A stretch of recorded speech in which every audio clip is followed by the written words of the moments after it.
नमस्कार, मी मयुरी आणि आपण पाहत आहात 7 स्टार न्यूज। पलूस तहसील कार्यालय परिसरातील झाडाखाली बसवण्यात आलेल्या पर्जन्यमापक यंत्रामुळे पावसाची अचूक नोंद होत नसल्याने पलूस परिसरातील शेकडो द्राक्ष उत्पादक शेतकऱ्यांना फळपीक विम्याचा अत्यल्प परतावा मिळाल्याचा गंभीर मुद्दा उपस्थित करत यशवंतराव चव्हाण स्मृती गौरव समितीचे अध्यक्ष तथा राष्ट्रवादी काँग्रेसचे नेते प्रदीपप्पा कदम यांनी विमा कंपन्या तसेच संबंधित अधिकाऱ्यांना चांगलंच धारेवर धरले।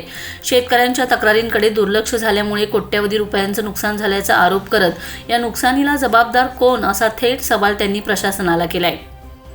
पलूस तहसील कार्यालयात तहसीलदार दीप्ती रिठे यांच्या उपस्थितीत झालेल्या बैठकीत प्रदीपप्पा कदम यांच्या नेतृत्वाखाली पलूस व परिसरातील फळपीक विमाधारक शेतकऱ्यांनी निवेदन सादर केले। यावेळी पर्जन्यमापक यंत्र योग्य ठिकाणी स्थलांतरित करण्यासह झालेल्या आर्थिक नुकसानीबाबत शासन स्तरावर तातडीने पाठपुरावा करण्याची मागणी करण्यात आली। तहसीलदारांनी याबाबत शेतकऱ्यांना नुकसान भरपाई देण्यासाठी आवश्यक ते सर्व प्रयत्न करण्याबाबत सकारात्मकता दर्शवले।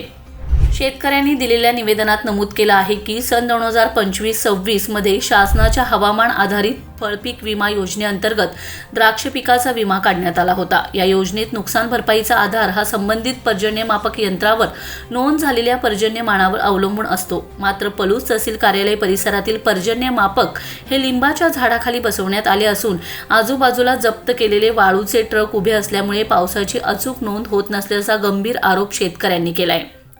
याबाबत ऑक्टोबर 2025 मध्येच तहसीलदार कार्यालय व कृषी विभागाकडे लेखी निवेदन देण्यात आलं होतं। ग्रामसभेतही हा विषय मांडण्यात आला होता।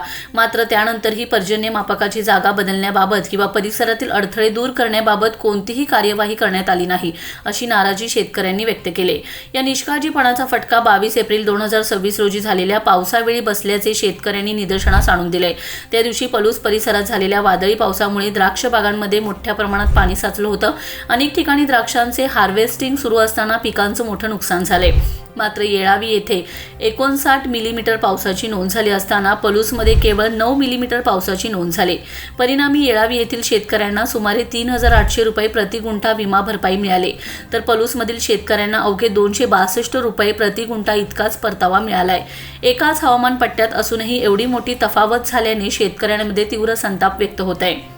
बैठकीत प्रदीपप्पा कदम यांनी शेतकऱ्यांनी वेळोवेळी तक्रारी करूनही प्रशासनाने पर्जन्यमापकाच्या चुकीच्या जागेकडे दुर्लक्ष केले, त्यामुळे शेतकऱ्यांचं मोठं आर्थिक नुकसान झाले। या हलगर्जीपणाला जबाबदार कोण याची चौकशी झालीच पाहिजे। दोषींवर कारवाई करून शेतकऱ्यांना न्याय मिळवून द्यावा अशी ठाम भूमिका मांडली। तसेच पलूस येथील सदोष पर्जन्यमापकाऐवजी शासनाच्या निकषांनुसार योग्य ठिकाणी नवीन पर्जन्यमापक बसवण्याची तसेच पलूस परिसरातील सर्व फळपीक विमाधारक शेतकऱ्यांना येळावी, भिलवडी आणि अंकलकोप येथील पर्जन्यमापकांच्या नोंदीचा आधार घेऊन योग्य नुकसान भरपाई देण्याची मागणीही करण्यात आली। यावर तहसीलदार दीप्ती रिठे यांनी संपूर्ण प्रकरणाची वस्तुनिष्ठ चौकशी करून आवश्यक ती कार्यवाही करण्याबाबत सकारात्मक भूमिका घेतली। तसेच शासन स्तरावर या विषयाचा पाठपुरावा करून शेतकऱ्यांना न्याय मिळवून देण्यासाठी प्रयत्न करण्यात येतील असे आश्वासन त्यांनी दिले। यावेळी अजित आप्पासू सूर्यवंशी, पोपट दिनकर मोरे, हनुमंत प्रकाश मोरे, गणेश लक्ष्मण पाटील, अशोक आकाराम मोरे, जयसिंग बाळ माळी, विश्वास शंकर मोरे, नितीन निवृत्ती माळी, नंदिनी प्रल्हाद मोरे, अमोल रामचंद्र निकम, अजित प्रकाश पाटील, आप्पासू यशवंत सूर्यवंशी यांसह अनेक शेतकरी वर्ग उपस्थित होता। या बैठकीमुळे पलूस परिसरातील द्राक्ष उत्पादक शेतकऱ्यांच्या न्याय मागणीला नवे बळ मिळाले असून प्रशासन आता प्रत्यक्षात कोणती कार्यवाही करते याकडे सर्व शेतकऱ्यांचं लक्ष लागून राहिलंय। तहसीलदारांच्या अध्यक्षतेखाली या ठिकाणी शेतकऱ्यांची बैठक आयोजित करण्यात आली होती। काल तहसीलदारांच्या अध्यक्षतेखाली तांत्रिक समितीची बैठक झाली। या बैठकीमध्ये क्लायमेट कंपनीच्या अधिकाऱ्यांनी काल कागदपत्र अर्धवट असल्यामुळे योग्य माहिती न दिल्यामुळे आज परत बैठक घ्यावी लागली।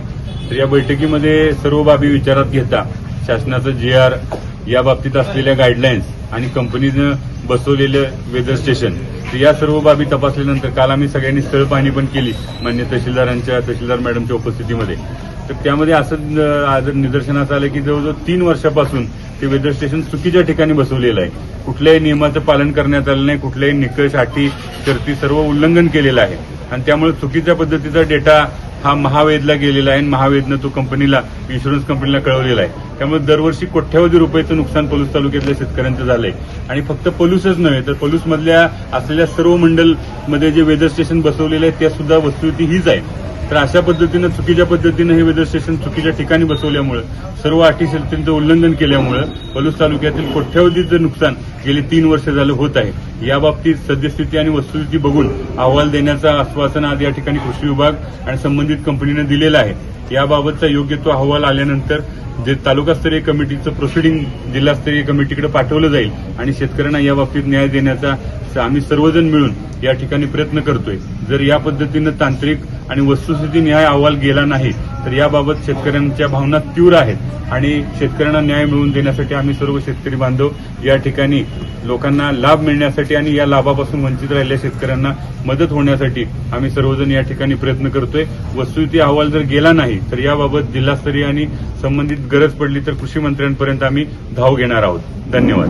आज पलूसमध्ये तहसीलदार मॅडम यांच्या अध्यक्षतेखाली फळपीक विमा संदर्भात जी बैठक झाली त्या बैठकीला आपले प्रदीप अप्पांनी जे मुद्दे आता मांडलेले आहेत ते अत्यंत शेतकऱ्यांच्या जिव्हाळ्याचे मुद्दे होते की जेणेकरून शेतकऱ्यांना विमा नुकसान भरपाई जी मिळालेली नाही त्या संबंधित होते। 3 वर्षापासून हे वेदर स्टेशन तिथलं बंद आहे पोलीस तहसील कार्यालय आवारातलं आणि आज घडीला त्या वेदर स्टेशनची अवस्था बघितली तर त्याचं फेन्सिंग मोडलेलं आहे, शेजारी भिंत आहे आणि तिथं झाड तसंच आहे, अजून फक्त थोड्याफार फांद्या तोडलेल्याच तिथं दिसून आलेला आहे कालच्या ह्याच्यात। आणि विमा कंपनीनं अजून सुद्धा तोच अहवाल दिलेला आहे की आमचं वेदर स्टेशन हे व्यवस्थित सुस्थितीत आहे असं, आणि हा अहवाल दिलेला असल्या कारणानं आजपर्यंत सगळा डेटा चुकीचाच जात होता।